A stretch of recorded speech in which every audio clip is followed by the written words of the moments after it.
Hey, welcome. It is the Hype Podcast, helping you proclaim excellence. I am your co-host, CJ Banks, and this is...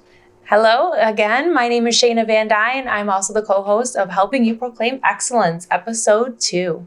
Hype. Yeah. And we also have go ahead, you want to introduce her? Okay. No. So today here in the studio, we have Dr. Tara Jabbar Giambra. She is the CEO and founder of TMJ Consulting. She has 20 plus years in higher education. She's a mom of 2, Michaela and JL, and a woman of faith. So welcome to the studio. Well, thank you so much for having me. I appreciate it. Of course. I'm just excited to have fun today. Yeah, we're definitely going to have fun.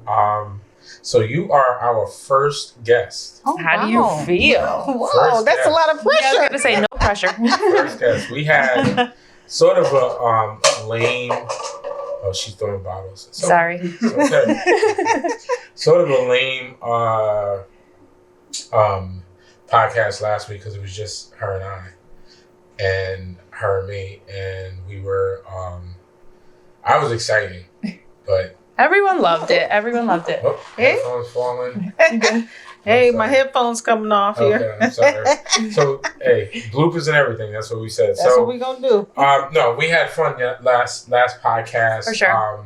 We had a great response on social media. Mm-hmm. A lot of people saying they're excited to see what is going to happen, moving forward. And, we thought that what great opportunity it would be to have someone as profound as you are. Oh, and, wow. And your knowledge. I mean, we've only met a couple of times, and just every time we talk, we tend to learn more. And Shannon's like, oh my God, we got to ask her this, we got to ask her that. So I really appreciate you coming out to our podcast, the Hype Podcast, and we're just going to get started. Let's just have some conversation.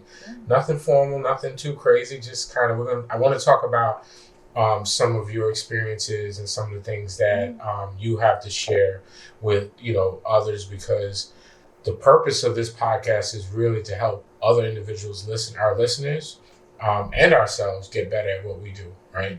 Mm-hmm. Or get better at what we want to do, right? And be able to succeed in some of the things that you have shared with us, kind of, the different ideas and things like that is what it's about. But first, I want to kind of talk about your past, like the things that you've done, like, hip hop, everything. You want to talk about hip hop too? Yeah. I'm a hip hop head, so that's really what it's about for me. So let me give you some time. Okay. I could talk to you a little bit about my past. I'll just say that I started off my career not in education. I started in the health industry, and then I decided to take a big leap of faith and go into higher ed. Okay. And so my first job in higher education was a graduate assistant. Okay. And so when I got into that role, I was a part of the EOP summer program. Mm-hmm. I was helping them to coordinate for students, and I learned so much. Mm-hmm. And then, all of a sudden, it was 2 weeks before the semester, they had hired a new person, an academic advisor, and the person said they couldn't do it. Now, anybody in higher education knows that the first 2 weeks of the semester, they're just really crazy because students are coming in, trying to find their way. They need to change their classes. And they're like, oh, Tara, you know what to do. Well, can you take this job? Oh, wow.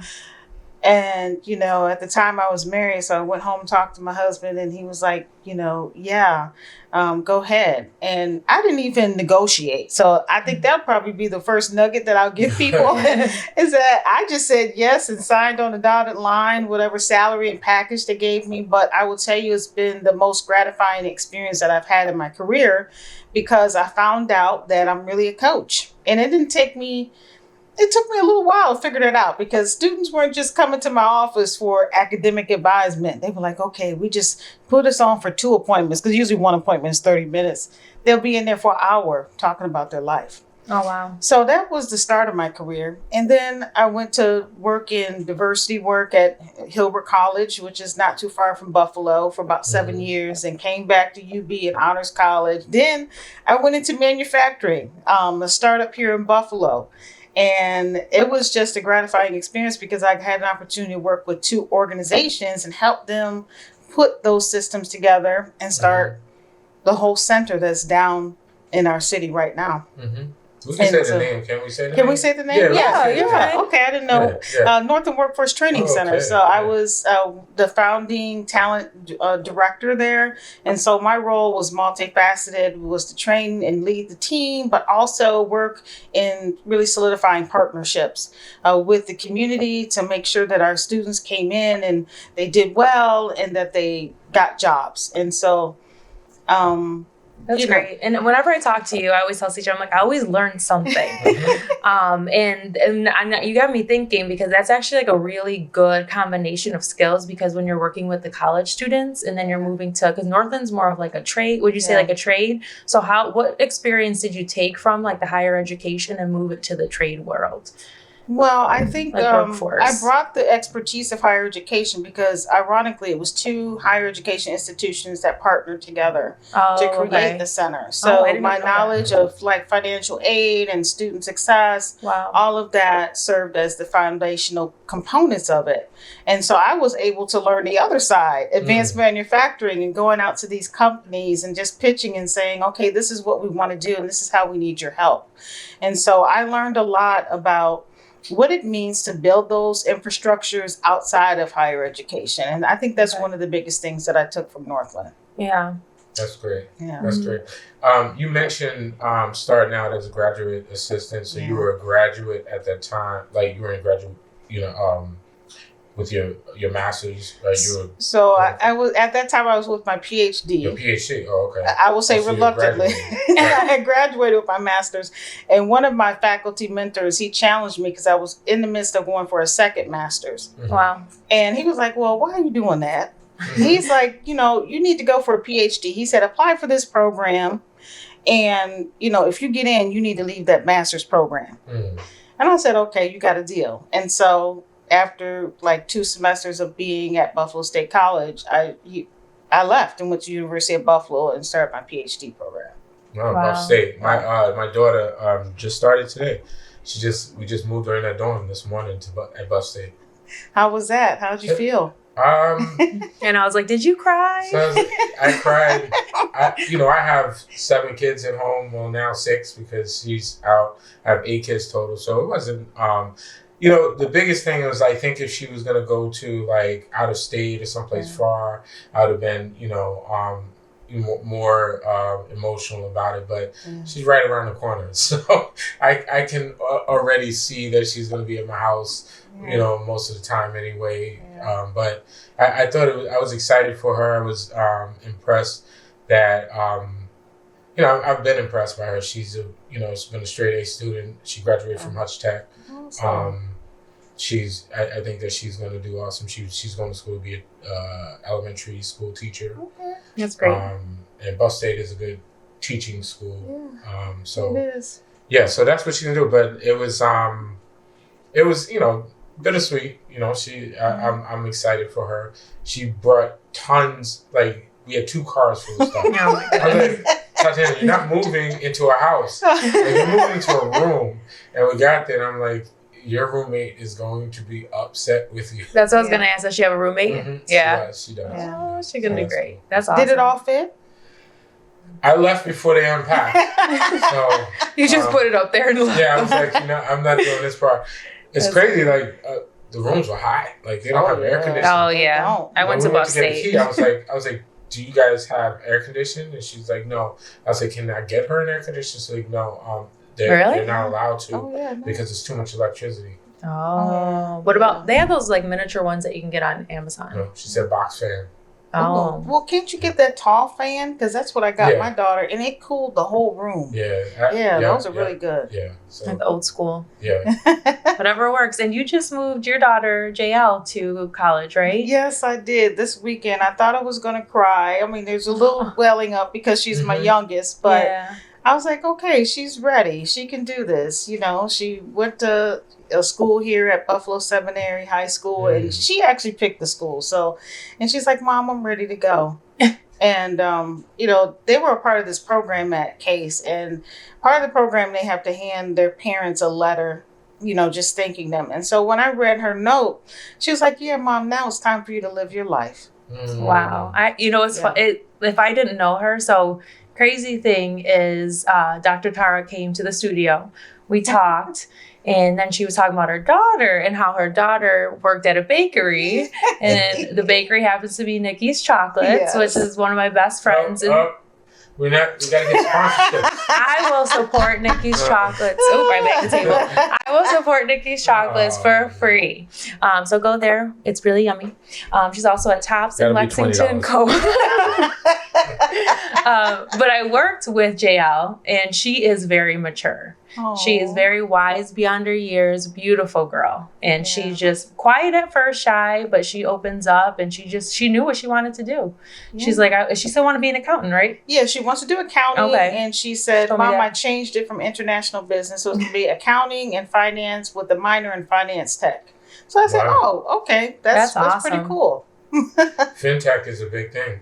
It is. She was like, Mom, that's going to be huge. I said, well, yeah, I'm glad you did your research. Yeah, she does. Yeah. And she said, it was funny because we work at the market. I'm like, if you want to walk through the market, if you need a break. She's like, I don't want to spend my money. I have a budget. And I was like, all right, well, I'm going to go and spend my money because I'm terrible with it.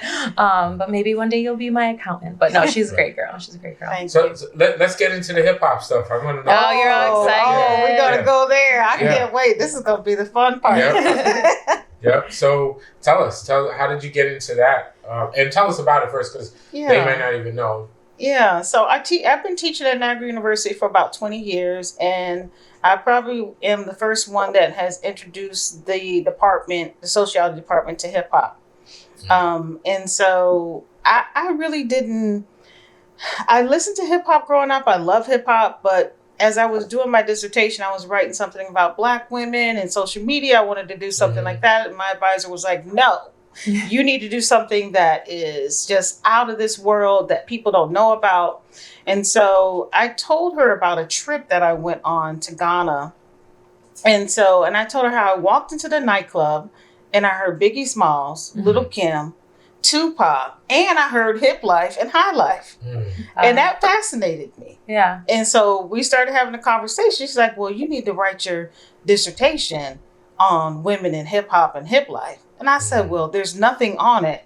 And so that's kind of how I got started with hip hop, is I wrote my dissertation on it. And she said, well, in order for you to really be in it, you need to teach it. So I taught it at the University of Buffalo as well as Niagara University. And so I love that class because I challenge my students and I challenge myself when I teach that class. I haven't taught it in about a year or so, but I will tell you some of my favorites if you tell me some of your favorite hip hop artists. Sure, I absolutely will.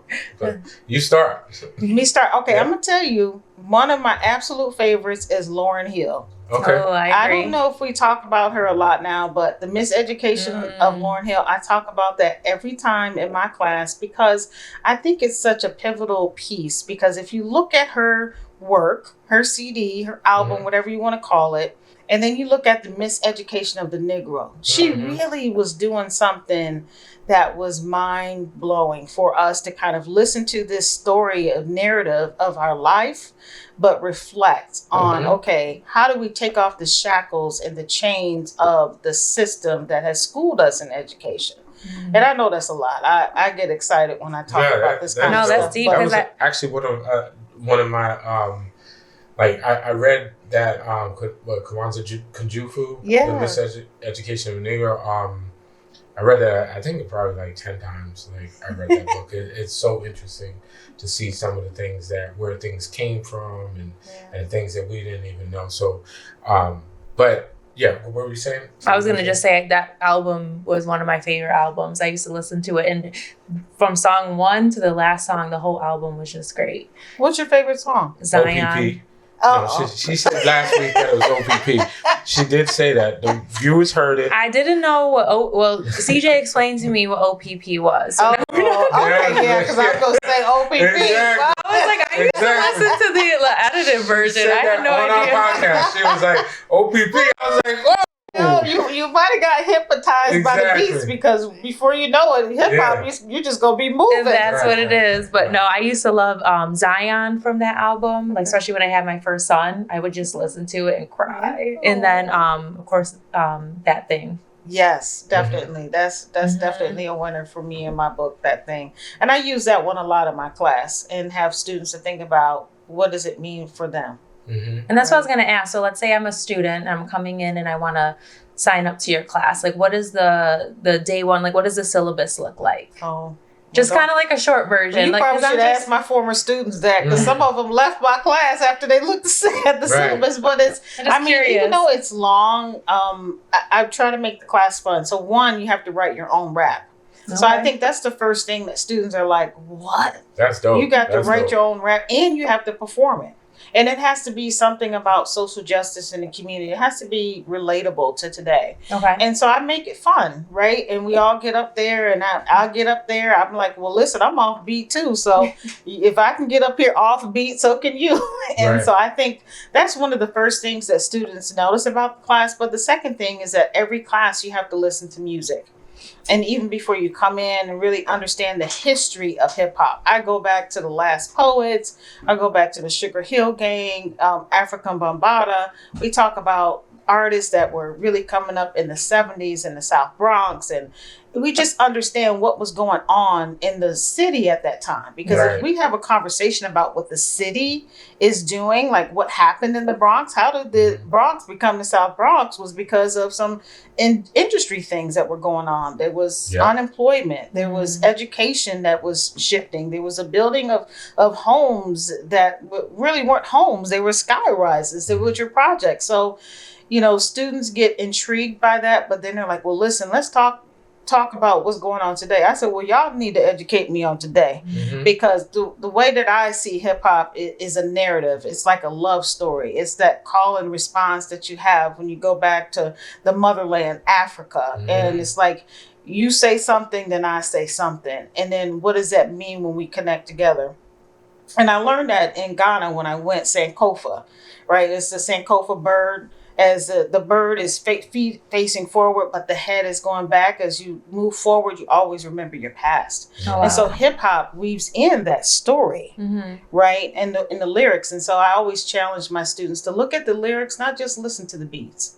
Oh yeah, and that's why. Do you listen to any, current people? Or well, I'm gonna tell you what artists? My kids have been teaching me. I haven't listened to too much current, but my daughters are teaching me about, we know Megan Thee Stallion, but some of the current, I really am mind boggled by some of the things that I've heard, because they're not always what I've grown up and listened to, right? I'm more of a Public Enemy, Sister Soldier. Those are my people. The real lyrics, and right? Yeah, I love Little Kim too, right? Little Kim. So you have your Nicki Minaj, who's there, but you also have other women that have come up, right? Like I love Queen Latifah. We don't talk about her, right? But look at the business entrepreneurship that really took place as she went from an industry of music into television, into film. And so I think that's what really intrigues me about hip hop, is that you can start at this place, but it's a life story and journey that you can take anywhere. Yeah, it's just kind of one of the things that I had to learn, right, in the music business, was that, the different generations of music have different sounds and different different words, different, the vernacular is different and all of that, but all of it stems from, the creativity of what the individuals see in their community and hear and where they grow up. So at one point I was like, I can't deal with this new music, right? I really can't deal with, because the stuff they're talking about, but the game has changed in society itself. So what we hear is what they see, and what we see and what we're a part of. So the stuff that they're talking about might sound crazy, because I was a rapper and I was in the music industry for a long time, and back then we were saying stuff that parents and adults and stuff was like, yo, what are you? Nah, you know, my father my father actually managed me. So when we were, you know, doing our shows and going on tour and stuff, he would make me dress in like suit ties and all. I'm like, Dad, I can't. Wow. He said, but this is how it's gonna be. I'm like, oh man. No. So you know, I quickly got out of that as I was older. Decided that wasn't the path I was gonna go in as far as being a rapper. But got into the music production end of it and the music business end of it, and that's where I've been, you know, ever since. Like managing, you know, I managed EPMD, the rap group, still to this day. I learn a lot, still learn a lot from doing that, you know. But when you talk about favorite artists, I definitely want to say Jay-Z is my favorite. So Jay-Z, 50 Cent. I would say Common. Okay, yeah. What about women? Women. I didn't hear any. I would say my favorite, and you know, I don't look at it. It's just I look at it as far as my taste. You know what I mean? Yeah. But Foxy Brown is probably if you're gonna classify them as separate rappers, you know, rap categories, then Foxy Brown probably was like one of my favorite. I like Lauryn Hill. I really didn't look at Lauryn Hill as a rapper. She was hip hop. Yeah. But she could sing. She was more so, you know, like this she had a wide variety of talent. So I think that, you know, I didn't really look at her as a rapper. Like Queen Latifah was dope back in the days. But my favorite rapper is definitely Jay-Z, 50 Cent, and probably Common would be my favorite. Nowadays, like I like Roddy Ricch. Okay. His song, like I don't know who that it's like melodic. Like I like that melodic sound now. You know. Okay. And he's a dope. He has really Lil Baby is definitely dope. Okay. He got skills. And who else? Who's the guy from California? I always forget his name. I don't know why. I don't know. You know what I'm talking about? We're pulling out Dasani, our intern. Dasani's our intern. He's the young voice in the room because I don't even know. He's very lyrical. Why can't I remember his name? Lyrical from California. Shoot. He did the song the where he's talking about I don't know. It'll come to me. What did he do? King Cobra? I don't remember.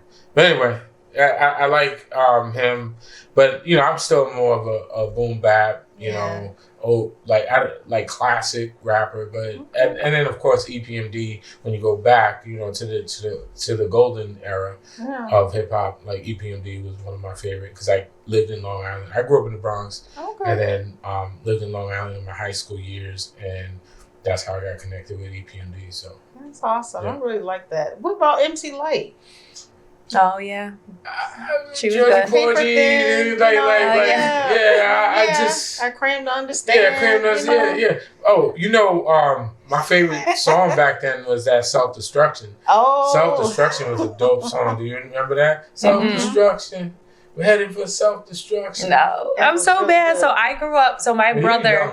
Well, I'm not that young, but my brother introduced my family to hip hop. We were more. So my family came from Puerto Rico, and my dad was in New York City. I told him during disco, so he introduced us to like disco music, and then a lot of like salsa music in the house. But you know, there's the reggaeton and all that. So we listened to it, but my brother is the one who really introduced me to hip hop. So I guess he would be my favorite MC right now.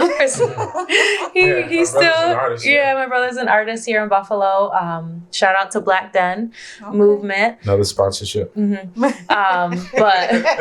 he used to like, I'm trying to think what we used to listen to in the house. But going back to like the African beats and the drums, that's why we listen to the old school hip hop, and that's what reminds me of kind of like the salsa, the merengue, the reggaeton, because we have those Afro beat influences in our music also. So that's why this, a little bit of today's music kind of loses that. I don't know how you feel that drum beat sometimes. But I do like Kendrick Lamar. That's what I was talking about. But I wasn't sure because so many people come from California. Yeah, that's what I was talking about. Yeah, no, Kendrick Lamar. I think everyone likes Kendrick Lamar. He's dope. I think he even won like a Pulitzer Prize or something because his lyrics are so good. But because I'm like that too, I love lyrics. And I think Nicki Minaj, if you go back to her original album, she is really underrated. You talking about Bird? The album with Little Piggy on it. She's not underrated. She's like the. Well, I mean, like for her, she gets all the credit. She's okay, but people put her like for her looks and all that like dance music. But her actual, I don't know if she writes her own stuff, but her stuff was really good. Like her first album. Like the problem that I've had with women in hip hop is not the women themselves, but the process that they have to go through to be a hip hop artist. Yeah. Like, and not to say like there are people that haven't had to go through those processes. Like Queen Latifah, MC Lyte, Missy Elliott, and even so with her, it started to get to be like you have to be some sort of sex symbol or something like that. The current music right now, like the music itself, I like. It's just that I can't play it in my car when my daughter's in the car, right? And it's like, when is it cool to be okay with somebody thinking of you as like a prostitute or selling yourself and all, and they're literally saying this in the music, and I'm like, my daughters, and I'm like, no, not having it. You're not listening to this, and and I guess it's okay because they're staying true to who they want to be, but is it really who they are? Because how many of them are actually selling their bodies like they're acting like they're doing music? But it's the same thing with with all music. You know what I'm saying? All music, it's an entertainment, right? It's a form of entertainment. Not all of it is true or real, right? So, but well, not even say it's not true or real, but most music and any entertainment field, it's more of an exaggeration of reality. It's real, but there's an exaggeration of reality. So, but I think that I really can't deal with that, No, you're right. And as an adult, I mean, you have the discernment to be like, I know this is half of this stuff is just BS. But like you said, as a kid, or like when I was a little girl or a teenager, I thought that was real. Right. Yeah. And that's the problem. Like, I've seen it. I've been at the shows and in the, hotels and things like that and seen, the things that go on. Some people, like, I chose not to be around because they really was doing what they said they was doing. Yeah. Right? But then there's some people that's just a show. You know what I mean? Yeah. And unfortunately, a lot of the kids out here believe that it's real. Yeah. But enough about hip hop. This is not a hip hop show. That's a different podcast. But I do like how you're able to intertwine like that culture and take learning opportunities out of it, and because it's relevant too, right? Especially for college students. And I was going to ask you, I don't know if it's a good segue, but I know part of your consultant work is working with women who are in leadership roles and they want to get their PhD or higher education, and that's kind of where I am at. I mean, not my PhD, but I've been, applying for my master's. I have some semesters under my belt. But what would you tell someone like me that hears, on the outside now, oh, you may not need your master's or it may not be beneficial? What would you tell someone like me that is debating on getting their master's and potentially their PhD? I always like to use the Socratic method, even when I'm talking to people, because I would ask you a question and say, what value would your master's add to your career? Mm-hmm. And I think that's a really important question that we need to ask. I just saw something on LinkedIn. Somebody posted and said, oh, if you have your master's, you're only going to make $16 an hour. But it really depends on what industry you're going into, right? It depends on what skills you are building.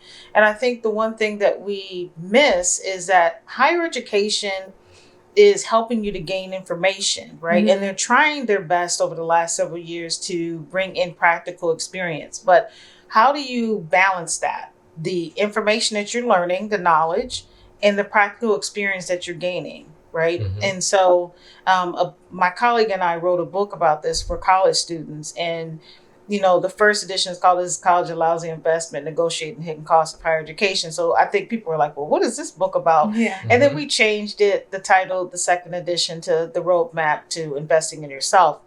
But how are what you're going to invest in for your master's going to help you with where you're going next? Right. Is the biggest question that you need to ask yourself. Okay. And I'm sorry. I was just going to say, for me, what the role that CJ has, kind of let me have, being the chief operating officer, I was just thinking like, let me have. I don't know what would be the role that I have, that I earned.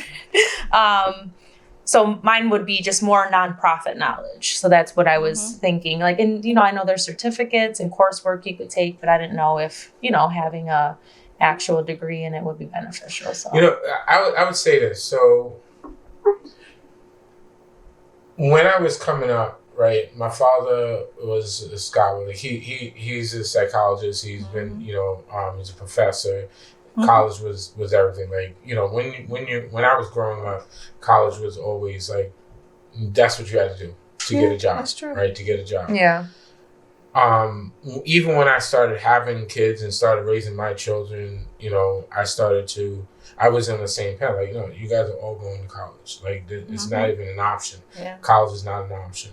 However, I feel kind of torn and have readjusted, what I'm saying, my thought process on college, because number one, college has become a huge business of money making and not a huge business of career development, right? People are not developing it. And it's basically what you said, right? Why are you going? I did so Paris from EPMD and I, we do sometimes these panel discussions at colleges, right? And we were down on Long Island at, I believe it was Suffolk Community College, Brentwood campus, and I said, show of hands, how many of you, and it was like maybe 100 people in there. I said, how many of you here because you wanted to be here? And few, kids raised their hand. And I said, now show of hands, and I didn't think I was going to get a response, but how many of you here because your parents said that you had to be in college? Yeah. And the majority of them raised their hand. That people go to college for the wrong reasons. That's true. It's kind of like I'm agreeing with you, because I think that you need to take a step back before you make the decision to go to college. Why do I have to go to college? Is college the right path for this end goal? So it really is working backwards, right? What's your end goal? Your end goal is to be a doctor, right? A medical doctor, right? Well, guess what? You got to go to college. Yes. Right? You're not going to do an apprenticeship and get that. No. But, some people, they might think, like our intern, he's in college for business and music, or music business, right? Is that valuable? Sure, it's valuable. Can you get that information from doing the work? Yes. Might be harder to learn the things that you have to learn by learning hands-on, in that process. But so there's also that marriage of college and experience that colleges don't have. And I've seen colleges now shift to, and universities shift to that process. Like, we also want to do workforce development. We want to do like apprenticeships. We want to, share in that model, because we know that we've been putting people out with degrees and people are not getting jobs. Yeah. And so how do we shift that? So now my thought process, that was a long way to say that. My thought process is that, like you said, figure out why, right? And how far do you want to go? Like, I think part of going to college is showing that you can commit to something for 4 years, right? And showing when I've hired a lot of people in my, careers. Yeah. And not too many of them I asked for their transcripts, right? And, you know what I mean? Or show Good me. to know. No, it's true. Honestly. How many job interviews have you been on that they said, give me your transcript? Yeah, it's very rare. Besides, if you're working at a college, or you're working at as a doctor or whatever the case may be. But like, when you're going to get a job at a nonprofit, you really can show, like, this is what I majored in. You can show your degree, but you don't have to show how well you did in college and all of that, right? Yeah. because I think that the real purpose of people asking, did you go to college or did you get a degree, to see if you committed to something and you have a basic skill set in that area, right? Yeah. But that's just how I feel about college. And I'm not saying college is a bad thing, because I think college is a necessity. I just think that people have to look at why. Like you said, I agree 100%. Why are you going to college, and what is your end goal? And kind of like a business plan. You said it's invested in yourself, right? Yeah, that's true. So if it's an investment in yourself, what's your business plan? Put it together. Show me your plan. Show me how college fits in there, how much money it's going to cost you, how much money you're going to make from it. Mm-hmm. And then make that decision based off of that. Yeah, and it's also thinking about, okay, you have this investment that you're making in yourself. You're going to make an investment in yourself every day. Right. And how does that plan for college fit into 5 years later? Maybe it's you're going to go back for a certificate program because you need that knowledge to run that business. Or you might pivot in the next, year or two and do something else that's totally different.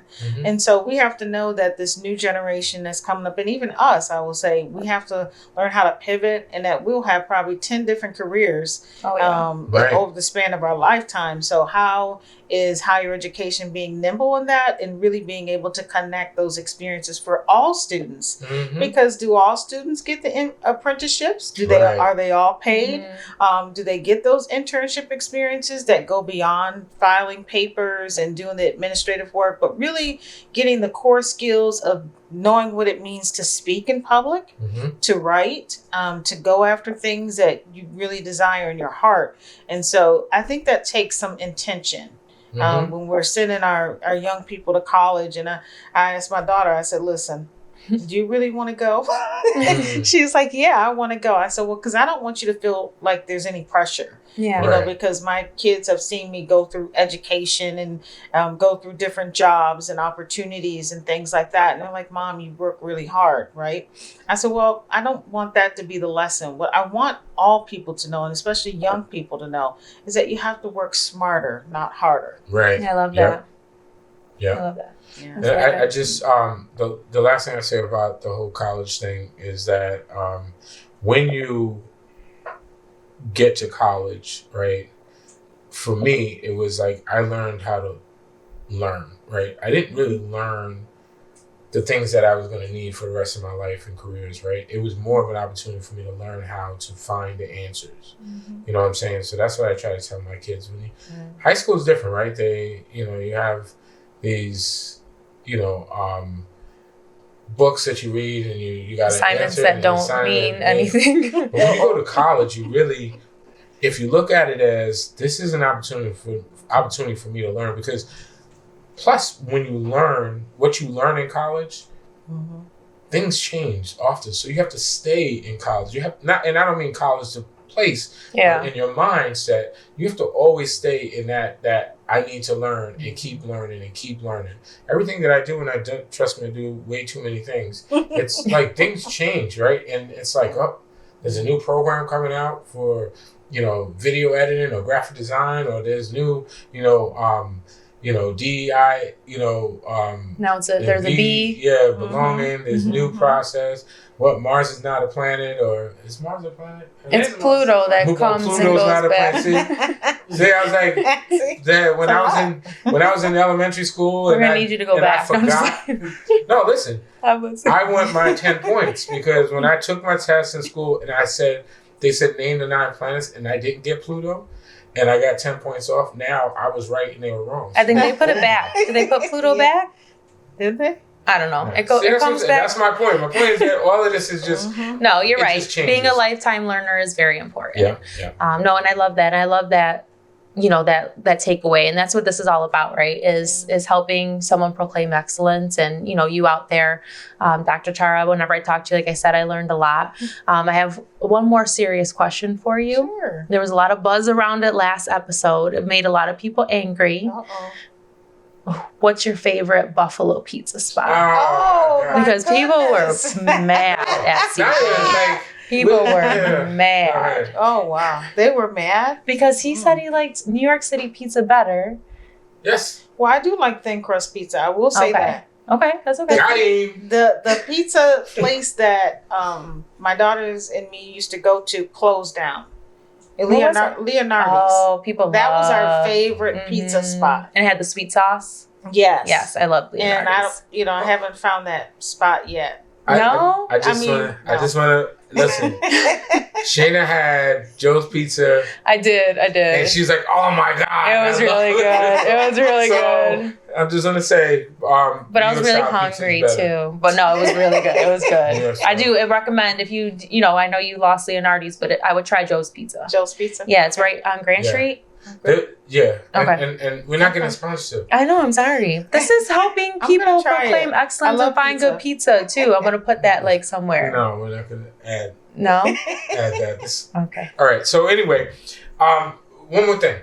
Sure. Well, a couple of things. I think that the process you were explaining to me about how to find the thing that you're good at, right, and find ways to be successful, make money at doing things that you're good at. One of the things you talked to me about was like keynote speaking, and you sent me that information, and that was something that I've always thought about because I love to talk, and I'm a talker. I can't tell. So anyway, no. So that I wanted you to share some of that, if you don't mind. I know that this is information that you probably can get paid. You probably get paid for it, consultant, and as a consultant, and sharing some of these nuggets and these gems. So I don't want to give out all your secrets, but this podcast is definitely. We want to make sure that we give people something that they can take, put it in their pocket and keep. In their tool belt. So I really want to talk about that, or you to talk about that. Okay, absolutely. I mean, I think keynote speaking is what really comes naturally for you. And you just pick those top 3 topics that people keep calling you back for, because that's how it really started for me. And I was like, okay, why are they calling me for this? Oh, can you come talk about women in leadership? Can you host this program on women in leadership? So it kept coming back up. So I said, okay, well, maybe I do need to talk about women in leadership. And so find those things that you love to do and love to talk about is number 1. But then set up a simple 1-page website with your picture, a little bit about who you are, what are the pain points that you think people want to know about that particular area, and get out there and start marketing. Make sure your LinkedIn is pristine, and I don't say pristine to say clean, but really represents what you believe and what's your why. And I think that's what people are really going to connect to in terms of authenticity. You can have a media kit if you want to. That really helps so people see you in some of the topics that you present. You can also do a YouTube where people are able to look you up and see, okay, well, they speak really well about this. We need to have them come to our college campus, or we need to have them come to our conference, or we need to do an event together. So there's different ways that you can do it. And I think the biggest thing that I learned from my business coach is I don't just, get this knowledge just because of the experience I have. I learned from the people that are around me. She said, your book is your business card, right? So if there's one book that you could write that would resonate with people, that would say like, hey, I really want this person to come speak, and then you can sell your books afterwards. But then you can also build products out of that one book, out of that one speech. And you can branch out and be able to have a really good living off of it. Yeah. And like products, are you meaning like workshops and things like that? It could be, it could be a cup. You know how you go to a conference, you can go to, t-shirts. Absolutely. Which we do have these great t-shirts today. Yeah. It could be a hat.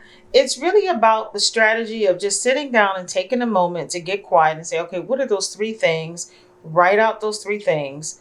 Put up your website. You can go anywhere, Wix.com, Squarespace. You can even come over here and get with Corp Creations and get your website created. And then just let people know, hey, I'm available to speak. And then have your number in your arsenal. Like write out your numbers for your workshop and your keynote. And one thing I just learned this a couple of weeks ago. I was in a training for keynote speaking, and I used to have 2 different prices for a keynote and workshop. Mm-hmm. And I would make the workshop lower because I'm like, well, it's not a keynote. So, I'm not going to charge them the same amount. And then I was in this workshop with Dr. Yazid, and she was like, no, you're putting the same amount of time into it. Oh. And sometimes the workshops are even more because you are doing activities, you're engaging the audience, whereas a keynote, you're coming in and you're speaking, for about 30, 40 minutes, and you engage the audience, but you're not working in groups. So she's like, those should be the same price. I said, okay. Yeah. And just think about how you're making those connections with people, and they'll bring you on. They'll be like, hey, Christopher, come on. Shiana, come on. We'd love to see you. And so there's you can be a keynote speaker about anything, right? Yes. Yes. If I wanted to talk about why is it important to have red wires in your podcast room, right? Then you could do that. You literally the opportunities you just have to find what you're good at, right? And keynote speaking is just one of the options, right? Mm-hmm. I've always believed in entrepreneurship. That's what I'm about. That's why, I have so many. I have another question for you. But, sure. But I've always believed in that, and I believe that comes from finding what you are passionate about, finding the many things you're passionate about, and how do you turn that into a way to make money? How do you turn that into a way? I tell people all the time, try to create a career rather than finding a job. Yes. You know what I'm saying? I love that. And that's key. But I have a question for you. Sure. On the lines, which something Shana told me the other day, and I was super, super mad at her. What did I say? She said, you don't want to be a jack of all trades and a master of none. I did. I pulled out the old dad, I know. I want to know, what do you feel about that? Ooh, well, that's a really tough question because I will tell you honestly, I've had business coaches that told me, "Oh, you need to niche down. You need to just focus on leadership and women, and that's all you do." But I'm a believer of God, and He has gifted me with a lot of abilities and talents, and so I have this new business coach, and she's like, "Well, why not share?" Right? Mm-hmm. Why not share your multiple gifts? It's just how you roll them out. Right. You have to master the one first. Mm-hmm. So if it's leadership and women, okay, let me get out there and talk about women in leadership and coach them. And then if the next piece is, okay, now I'm going to add on some products for that. Like maybe that's t-shirts, maybe that's mugs, maybe that's workbooks. It's about how you build it out and around the talents that you have. And so I'm still learning in that process because I've always been told all my life, you have to niche down. You have to just focus on this one thing. And, that's how my colleague and I got our first book out is we niched down and we focused on what it meant to be first generation college students. But there's so many more books that I could write about. And if I don't write about them, who else is going to write about them? Because, I believe that God has given me some messages that I need to share with people. So it's just about what's the timing in that, right? You start with the one, it does very well. Then you start with the second, it does very well. Then you start building. Yeah. And that building, you can't do it alone, right? That's the key thing, is that as you're rolling out all of these wonderful talents and abilities and things that God has given you, you want to make sure that you have people around you that's going to support you in doing that. Yeah, I told Shana, I feel like there are certain things that are interjected into our society, into our thought process to purposely keep us from being great, right? Yeah. People, for instance, people always say, why do you love yourself so much? And it's like, why shouldn't I love myself so much? And why is it always people like, oh, he's conceited or he's this and he's that because he loves himself?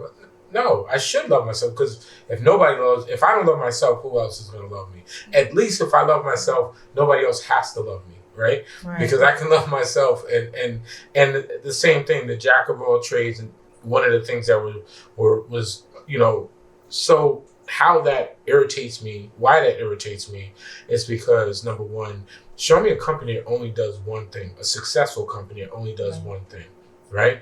I mean, Apple, all of these companies out there, McDonald's, like they don't just sell burgers, they don't just sell fries. I mean, they have fries on their arches, but what are they most famous about? Their burgers, not really the fries. They change their fries all the time, right? Yeah, and I agree with you, CJ. I think the way I was saying it and what Dr. Tara just pulled out of, I think what I meant, like the context of it was get that one thing down first. So when McDonald's was coming, it was the hamburger and the French fries, and then they added the shake. That's 2 things. Well, that meal.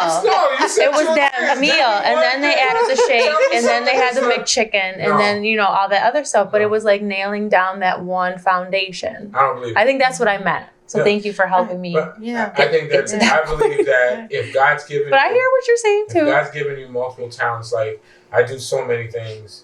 And I feel like I'm a master of all of them, but not to the point, like, for me, masters doesn't mean that they, that's the final, like, I know everything. I feel like I have enough talent in those things that I can use it to help other people succeed and get better. And why would I not do that? Why would I not, So if that means I have to divide, and I know what the statement is really talking about is like, you don't have all of the time that you have to put into this, but that's a kind of a dual message for me, because when I was coming up and I want to be a rapper, my father was like, well, you got to have something you can fall back on, right? It's always, you got to have something to back up on, unless it's something that they think you should be doing. So my thing is that, no, do everything in your power. You're not on this earth for forever, right? That's true. Every day you're closer to not being on this earth. So my thing is, all this talent God has given you, and I'm not trying to preach to those people who don't like preaching, but all that talent that you received,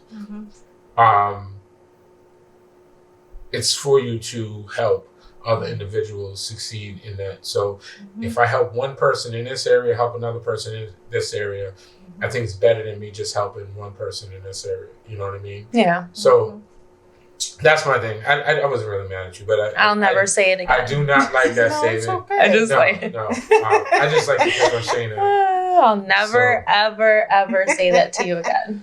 So this was great, and I think that we could probably talk for hours. Yes. But we're not going to do that. I could do that definitely by myself. Yes, you can.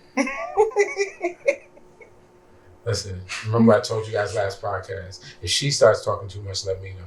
So we do have something for you, a little gift. Thank you. It is your official hype.